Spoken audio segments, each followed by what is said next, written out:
Hello and welcome to Tank and AFE News. My name's Tom and doing a book review. This one is Tiger Battalion 507, edited by Helmut Schneider, forward by Robert Forzik. This one is from Green Hill Books. Over 200 illustrations and maps. Let's see here. Page count 274, so this is a pretty substantial hardcover book. And retails, according to the little sticker here, for $32.95. So pretty fair price for an almost 300-page hardcover book, I would say. So what is this? Well, it's funny. When I first saw the title of this book, I assumed that it was Wolfgang Schneider, who has also written on tigers. And then I got it and said, oh, wait, it's a different Schneider. I should have known because Schneider's not exactly an uncommon name, either in Germany or in the United States here. And that said, what this is Helmut Schneider was a veteran of this particular Schwere Abteilung, heavy tank battalion, and so he's spent quite a bit of time piecing together this history of sorts. So we'll look at the little back here and I'll read this. So Helmut Schneider first saw action as a 19-year-old tank driver on the Eastern Front in 1941. By the time he joined Heavy Panzer Battalion 507 at its formation late 1943, he was a decorated NCO and he finished the war as a lieutenant. In post-war years, he led efforts to assemble a comprehensive record as possible of the activities of his former battalion. This book is that result. So this book was originally published in German and is now available in English. Like I said, the foreword by Robert Forzik, who's an author that I quite like and who is an American armor officer who has written quite a bit about the Eastern Front, so he's and a very good historian, so appropriate person to write the foreword. As far as the book itself, let's dive into this, because it is not sort of your typical history, in that it's not like written sort of from a detached third-person perspective, relying on primary sources and documents, footnotes like a history. This is more of based on the author's own, or I should say the editor's own memories and writings and diaries, as well as those of other people from the unit. So beyond the foreword here and the preface, of course we have an introduction, and there's quite a few photos in the book, which is nice. Some of the photos are, sort of some of the standard ones that we've seen before, but a lot of them are not, because they are ones that I assume were contributed by the members of this unit from their own personal collections. So that means not all the photos are like super great quality, just because that's the nature of wartime photographs, but they're interesting because they are of the unit itself. Obviously the book's laid out chronologically. Usually the way it works is he'll start each section with sort of an writing a history describing what happened in that particular part of the war, and then he goes into these sort of diary entries, some of them being from Schneider's own diary and also from some other people who had kept diaries during the war. So these sections that have, these dates and sort of short entries are the diary parts.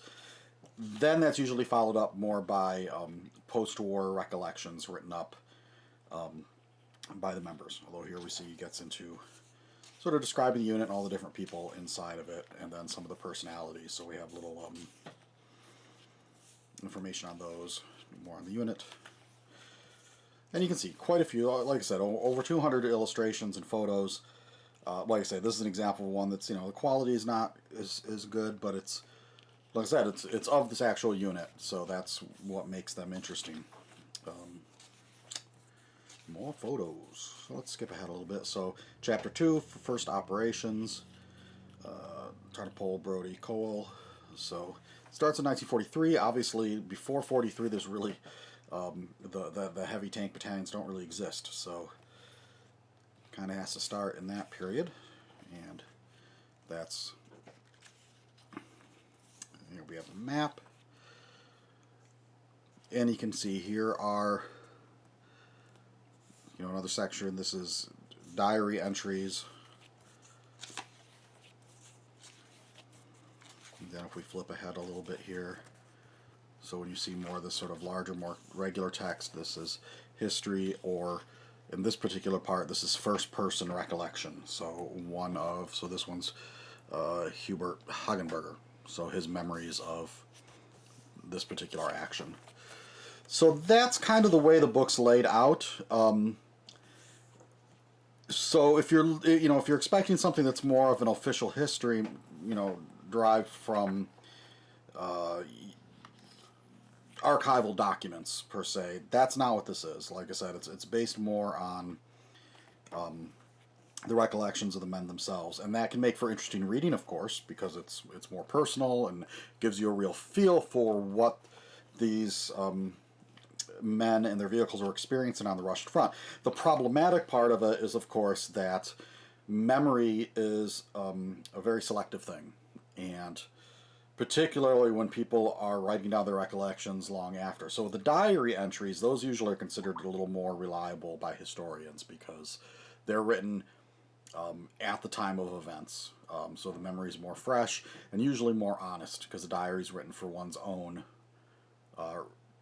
keeping of information. Whereas when somebody after the war, particularly when we're doing something as controversial as World War II and the Eastern Front,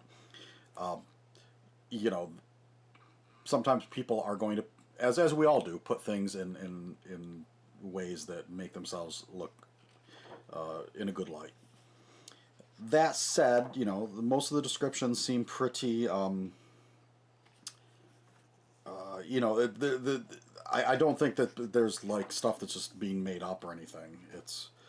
It reads pretty honest, compared to a lot of the stuff I've read. So interesting in that regard. Certainly will be of interest to anybody who cares about the history of the German Tiger tank, which is obviously one of the most popular vehicles of the war. That's really captured the public imagination. Almost all of the book takes place on the Eastern Front, except once you get toward the very end of the war, where they're in the West, and at that point they're equipped with, as you can see here, so the Battle of Paderborn, where they've got the King Tiger. So for those interested in the King Tiger, there's some accounts of those in the unit as well as pictures.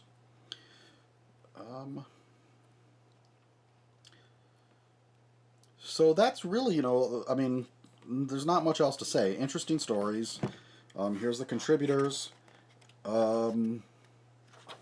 These kind of histories are, personally I find them to be interesting, but you always have to treat them, knowing what they are, which is that, like I said, memory is flawed, and everything, nobody is as objective as they think they are.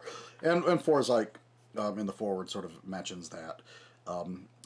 So I'll just read here. While post-war accounts such as Tiger Battalion 507 are important for assembling these first-person records before these veterans passed away, it is also important to remember that much of what is related in the book offers a somewhat sanitized view of events in order not to disturb modern sensibilities or impugn any members of the battalion.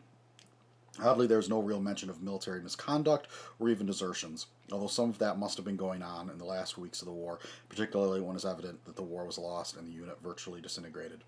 Truth, as often in historical narrative, can remain an elusive quantity. So, that from the foreword of the book. Now that said, that's sort of coming from the more sort of academic historian in me.